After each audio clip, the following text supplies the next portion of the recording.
Today we're going to go over how to connect your Osone Pro Chiller to your Osone Cold Plunge.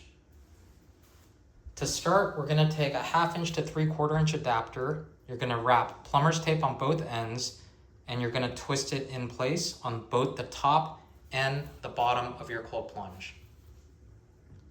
Behind that, you're going to twist this shutoff valve.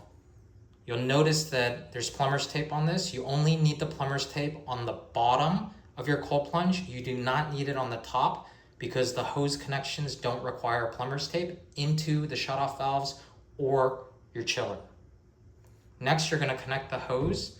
So the hose on the top will run to the right side of your chiller. The hose on the bottom will run to the left side of your chiller. The only difference with assembly on the top and the bottom is after the shutoff valve, you're going to add this 40 mesh filter. You're going to fill this up with water, which you can do on either opening, or you can take this clear housing off and fill it up. You're going to make sure the arrow is pointed to the right, which is away from your cold plunge and into your chiller. This is the way the water is going to flow, and you're going to twist it in place. Behind this, you're going to attach this adapter, which will go into your 40 mesh filter with the non-plumber's tape side going into your hose.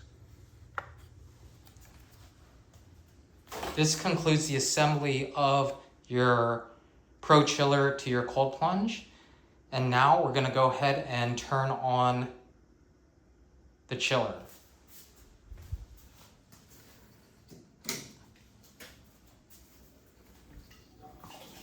So when you turn on the chiller, you should immediately hear water flow into your cold plunge.